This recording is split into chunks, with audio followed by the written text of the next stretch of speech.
Hello, JMO here, back with another Scalextric vehicle video. Firstly, before starting this, I'd like to say a big thank you to everyone who's liked, subscribed and watched the videos on the channel and also commented. So thank you, it's much appreciated. Just really today I wanted to talk about the Scalextric Back to the Future 2 Flying Delorean, which I picked up a few weeks ago.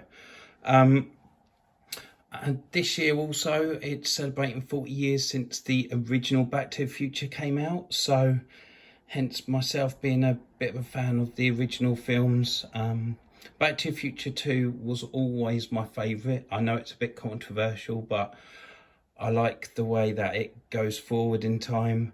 Then things happen, so they have to go back in time again. And then obviously they go back further in time at the end. But I always preferred the second film as I was a kid. So hence the fact that Scalextric brought out the Flying Delorean from Back to the Future 2, I think is really cool. So if I just take out the box and you can have a look around it, let's pop it on here. So you'll see that you've got you see the wheels are out, as obviously because it's the Flying DeLorean, so the way all the wheels come out, which is really cool. Just basically, there you go. Marty's in the car there. Very similar details to the other DeLoreans. I think Scalextric, this is now the 4th DeLorean in the range, I think, because they had the Back to the Future 1. They had Back to the Future 2 DeLorean, which they did do in a set with the Knight Rider vehicle. And also they did the Back to the Future 3 DeLorean, which, funnily enough, I do have here, which I will get out and compare and contrast with in a minute. Let me just move my car off the track. So as you see, a little bit of detail there. This does have working lights as well. And we look around there as well. One of the things I really like with the DeLoreans, and it's the same with the Back to the Future 3, which I'll put on track in a minute, there's some really nice detail on the back end of the car. So the way the lights are shaped, and also the number plate as well. Obviously, I've forgotten the name of this, but in Back to the Future 2, they can put trash into it to help the DeLorean fly and go through time, which was really cool.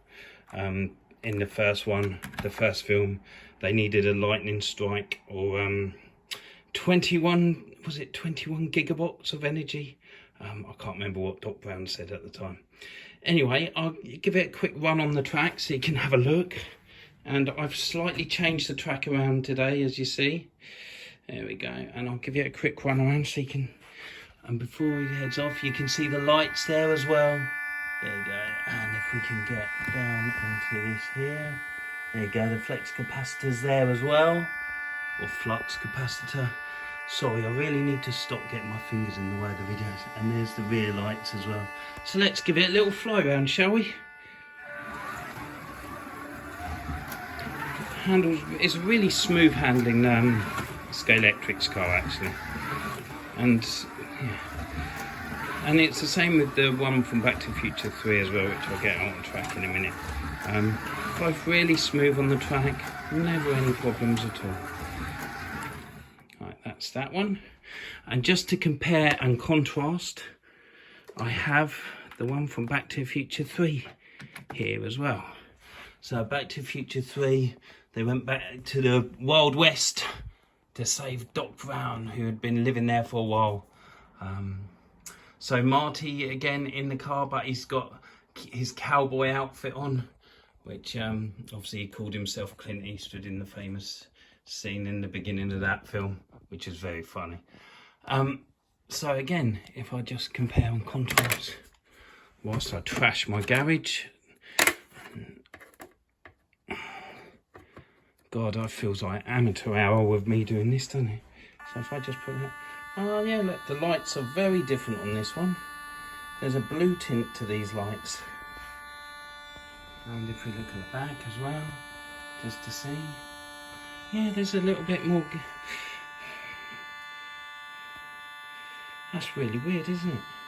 There you go. So there's a slight different lights on this one. Right, let's see if we can go up here and give this one a little run around. And also the sound of this one, it sounds different to the Back to the Future 2 one. I wonder where that is.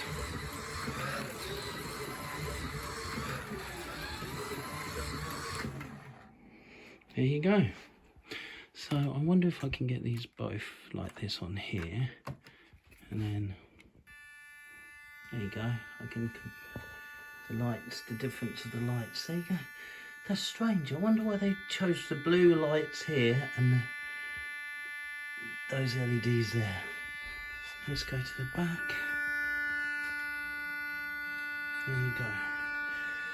And that's the two of them. So, just pop these over here.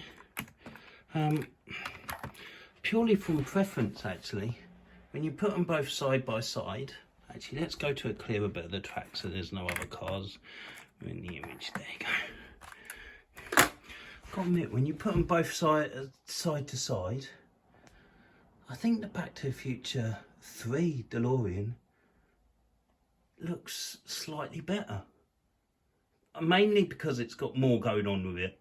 I suppose that, and obviously you've got this front bit, which in the film, I think it was carried along, but was it pushed along or was it carried along by the train? It was able to go on the railroad in the Back to the Future 3 film at the end. So there you go. So yeah, if you want to add any comments to videos, please feel free to. I'd love to know which of the DeLoreans you guys prefer as well. Thanks very much for watching. Bye bye.